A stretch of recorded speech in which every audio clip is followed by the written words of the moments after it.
มื้อนี้ไต้เทียนเด้อมื้อนี้เด้อไต้เทียนนี่ระลึกถึงคนที่จากไป มีแม่ฮักหรือว่าเพิ่นนั่นตอนยังน้อยๆเนาะก็ไปอยู่นำเพิ่นไปอยู่เพิ่นก็ให้ที่พักพิงที่กินที่อยู่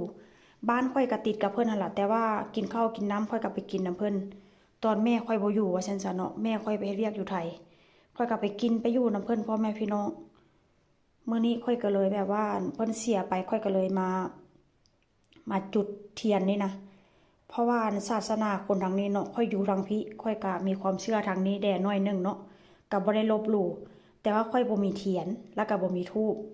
แล้วอีกอย่างค่อยก็ยังบ่ได้ไปซื้อค่อยก็เลยเฮ็ดตามคนทางนี้บอกตามหัวหน้าบอกว่าซั่นซะหัวหน้าบอกว่า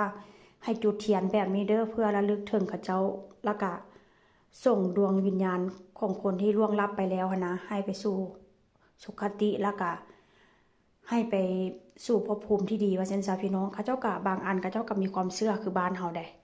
แต่ว่าค่อยนี้ก็ศาสนาพุทธแต่ถ้าหากว่าศาสนาทางนี้ค่อยก็บ่ลบหลู่ว่าซั่นซะ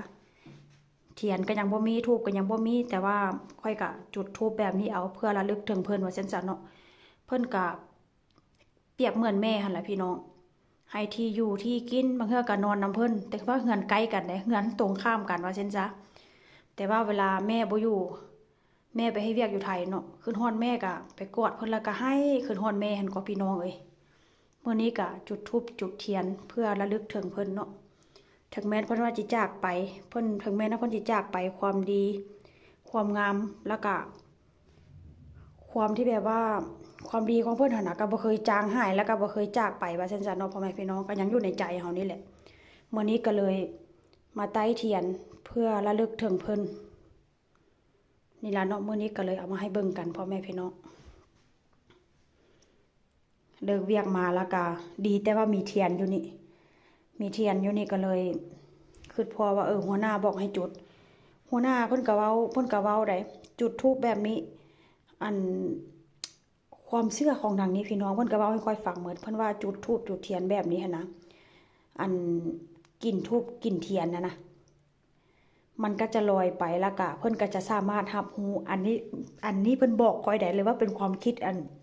เป็นความคิดหรือว่าเป็นความเชื่อของเขาเจ้าบ่จักค่อยก็บ่ฮู้แต่ถ้าบ้านเฮาเนาะจะมีรูปแล้วก็ไต้ธูปไต้เทียนจังซี่น่ะเนาะแล้วก็มีหมากไม้มาวางและทางหน้าก็จะมีรูปแล้วก็ให้กราบให้ไหว้หันบ่กราบไหว้ก็ให้จุดธูปจุดเทียนยามเช้ายามแลงหรือว่าเอากับข้าวกับน้ำมาวางไว้ให้กินไว้ซั่นจ้ะแต่ว่าทางนี้เขาเจ้าจะมีเตาดอกไม้ค่อยก็บ่ได้ซื้อดอก